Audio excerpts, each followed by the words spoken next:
Olá, eu sou a pastora Mari Foquesato, estamos juntos em um projeto de leitura da Bíblia e eu convido você para nos acompanhar. Se você ainda não é inscrito no canal, inscreva-se, toque no sininho e escolha a opção todas, para que sempre que eu poste um vídeo novo você receba.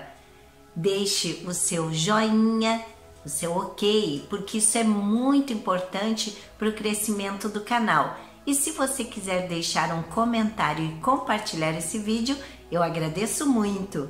Vamos iniciar a leitura de hoje? Isaías capítulo 6. Isaías é chamado para ser profeta. No ano em que o rei Uzias morreu, eu vi o Senhor sentado num trono alto e elevado. O seu manto se estendia pelo templo inteiro. E em volta dele estavam serafins. Cada um deles tinha 6 asas. Com 2 eles cobriam o rosto, com 2 cobriam o corpo e com as outras 2 voavam. Eles diziam em voz alta uns para os outros: Santo, Santo, Santo é o Senhor Todo-Poderoso. A sua presença gloriosa enche o mundo inteiro. O barulho das vozes dos serafins fez tremer os alicerces do templo, que foi ficando cheio de fumaça. Então eu disse: ai de mim, estou perdido, pois os meus lábios são impuros e moro no meio de um povo que também tem lábios impuros. E com os meus próprios olhos vi o Rei, o Senhor Todo-Poderoso. Então um dos serafins voou para mim, segurando com uma tenaz uma brasa que havia tirado do altar. Ele tocou a minha boca com a brasa e disse: agora que esta brasa tocou seus lábios, as suas culpas estão tiradas e os seus pecados estão perdoados. Em seguida eu ouvi o Senhor dizer: quem é que vou enviar? Quem será o nosso mensageiro? Então respondi: aqui estou eu, envia-me a mim. O Senhor Deus me disse: vá e diga ao povo o seguinte: vocês podem escutar o quanto quiserem, mas não vão entender nada. Podem olhar bem, mas não enxergarão nada.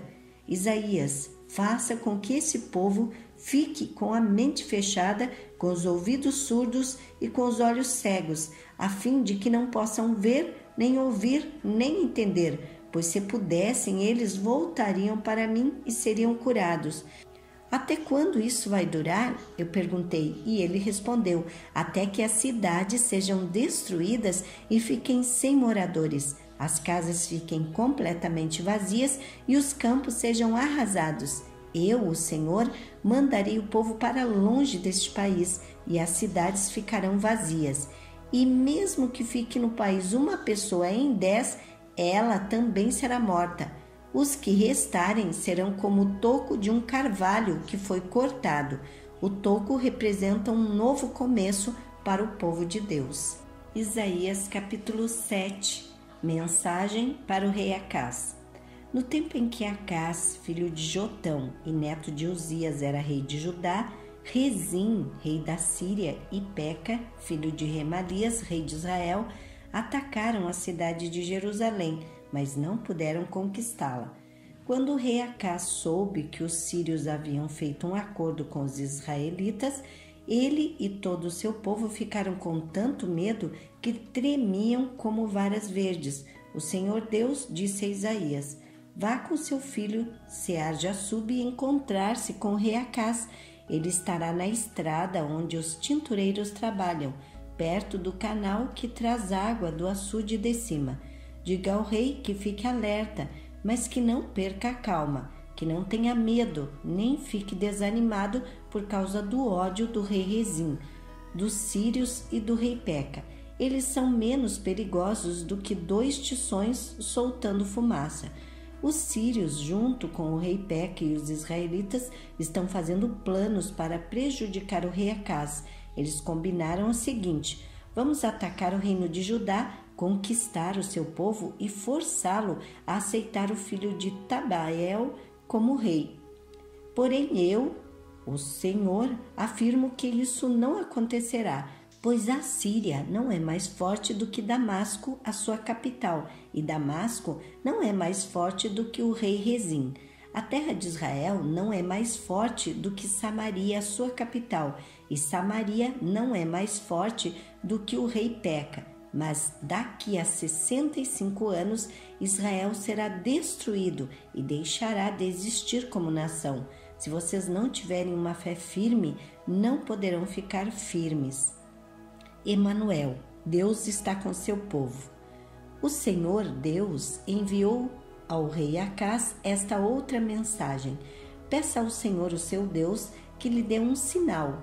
Esse sinal poderá vir das profundezas do mundo dos mortos ou das alturas do céu. Mas Acaz respondeu: não vou pedir nenhum sinal, não vou pôr o Senhor à prova. Então Isaías disse: escutem, descendentes do rei Davi, será que não basta vocês abusarem da paciência das pessoas? Precisam abusar também da paciência do meu Deus? Pois o Senhor mesmo lhe dará um sinal. A jovem que está grávida dará à luz um filho e porá nele o nome de Emanuel. Quando ele chegar à idade de saber escolher o bem e rejeitar o mal, o povo estará comendo coalhada e mel. Mas mesmo antes desse tempo, ó rei Acaz, as terras daqueles 2 reis que lhe causaram tanto medo ficarão completamente abandonadas. O Senhor Deus vai trazer sofrimento para o Senhor, ó rei, para as pessoas da sua família e para o seu povo. Ele fará isso por meio do rei da Assíria, e o sofrimento que esse rei vai causar será o pior que já houve desde que o reino de Israel se separou do reino de Judá. Quando chegar aquele dia, o Senhor Deus vai assoviar e chamar os egípcios para que venham, como se fossem moscas, dos lugares mais distantes do rio Nilo, e assoviará também para que os assírios, como um enxame de abelhas, venham da sua terra. Eles virão e, como enxames, pousarão nos vales mais profundos, nas fendas das rochas e em todos os espinheiros e em todos os lugares onde o gado bebe água. Naquele dia, o Senhor vai contratar um barqueiro que vive na região que fica do outro lado do rio Eufrates, isto é, o rei da Assíria. Ele virá e rapará a barba, os cabelos e os pelos do corpo de todos. Naquele dia, quem ficar com uma vaca nova e 2 cabras terá tanto leite que poderá comer coalhada, e todos os que ficarem com vida no país comerão coalhada e mel. Naquele dia, o que antes era uma plantação com 1000 pés de uva, valendo 1000 barras de prata, virará um terreno cheio de mato e de espinheiros. O país todo ficará coberto de espinheiros, e os homens irão ali caçar com arco e flechas. E todos os montes onde antes havia plantações ficarão tão cobertos de mato e de espinheiros que ninguém terá coragem de ir até lá. Somente o gado e as ovelhas irão lá para pastar. Isaías capítulo 8. O significado do nome do filho de Isaías. O Senhor Deus me disse: pegue uma tabuleta grande e escreva nela, em letras bem grandes, o seguinte: Maer Salal Asbaz, e procure 2 homens de confiança, isto é, o sacerdote Urias e Zacarias, filho de Jerebequias, para servirem de testemunhas. Algum tempo depois, a minha mulher, a profetisa, ficou grávida e deu à luz um filho. Então o Senhor me disse: ponha nele o nome de Maer Salal Asbaz, pois antes que ele aprenda a dizer papai ou mamãe, o rei da Assíria levará embora todas as riquezas de Damasco e de Samaria. O Senhor falou comigo de novo. Ele disse: esse povo não quis as águas calmas do riacho de Siloé e está tremendo de medo do rei Rezim e do rei Peca. Por isso eu, o Senhor, vou trazer o rei da Assíria e o seu poderoso exército para atacarem esse povo. Eles avançarão como uma enchente do rio Eufrates, que sobe acima das margens de todos os canais e de todos os rios que desembocam nele. Eles invadirão a terra de Judá como as águas de uma enchente que cobrem tudo e sobem até o pescoço de uma pessoa. Mas Deus está com o seu povo. As suas asas abertas protegem a terra prometida. Reúnam-se, povos, mas fiquem com medo. Escutem todos os países distantes. Preparem-se para a guerra, mas vocês serão derrotados. Sim, preparem-se para a guerra, mas vocês serão derrotados.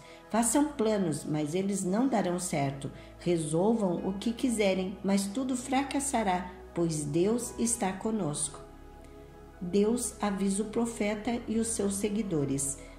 O Senhor Deus pôs a sua poderosa mão sobre mim e avisou a mim e aos meus seguidores que não andássemos no caminho que o povo estava seguindo. Ele nos disse: não pensem que tudo o que o povo chama de revolução seja revolução mesmo.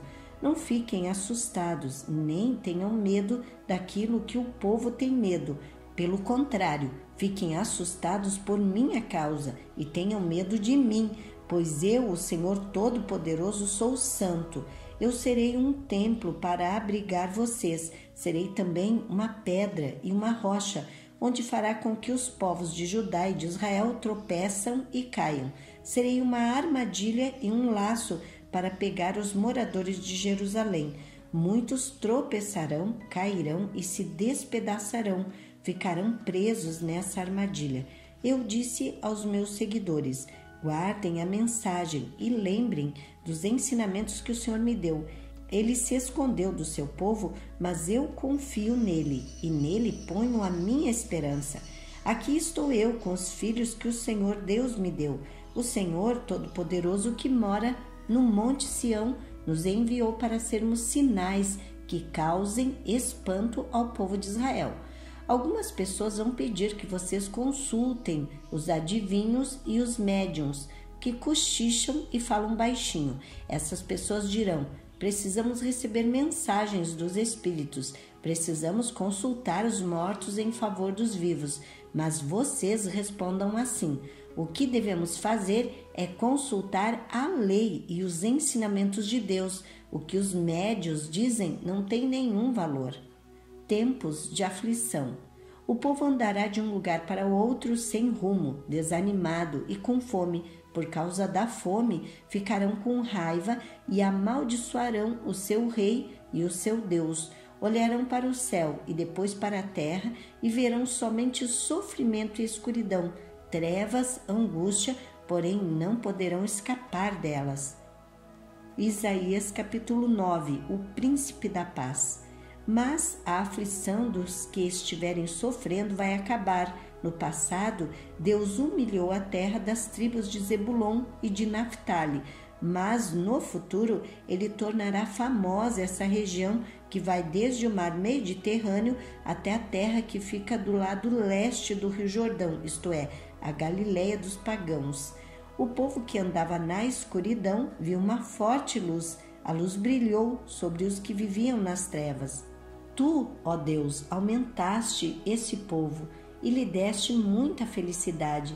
Eles se alegram pelo que tens feito, como se alegram os que fazem as colheitas ou como os que repartem as riquezas tomadas na guerra.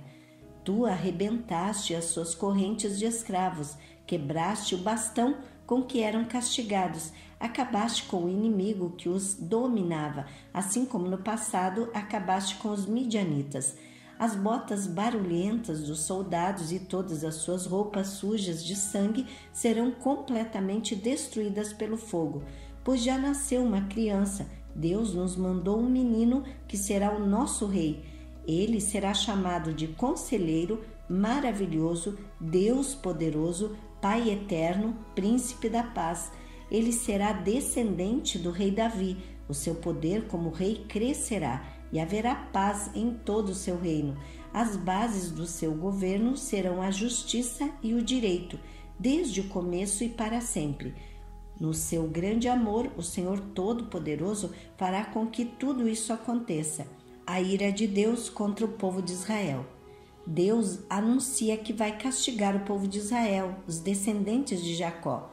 Todo o povo de Israel e todos os moradores de Samaria sabem o que ele vai fazer. Orgulhosos e vaidosos, eles dizem: caíram as casas feitas de tijolos, mas nós as construiremos de novo com pedras.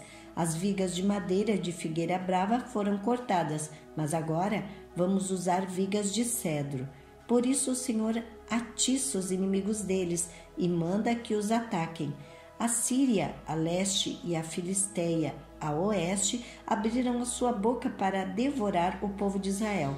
Mesmo assim, a ira de Deus não passou, a sua mão continua levantada para castigar.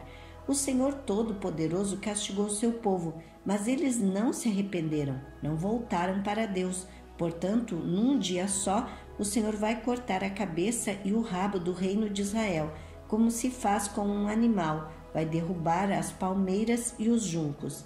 Os mais velhos e os mais respeitados são a cabeça. Os profetas que anunciam mentiras são o rabo. As autoridades guiaram o povo por caminhos errados e por isso o povo anda perdido. Portanto, o Senhor não terá pena dos jovens, nem terá compaixão dos órfãos e das viúvas, pois ninguém crê em Deus, todos são maus e falam tolices. Mesmo assim, a ira de Deus não passou, a sua mão continua levantada para castigar. A maldade do povo queima como o fogo que destrói o mato e os espinheiros. É como um incêndio na floresta que faz subir nuvens de fumaça. O Senhor Todo-Poderoso está irado e por isso a terra está sendo queimada e o povo está sendo destruído. Ninguém tem pena dos outros. Comem até a carne dos seus próprios filhos. Cada um devora a comida que consegue arranjar, mas assim mesmo continua com fome. O povo da tribo de Manassés ataca o de Efraim. O povo da tribo de Efraim ataca o de Manassés.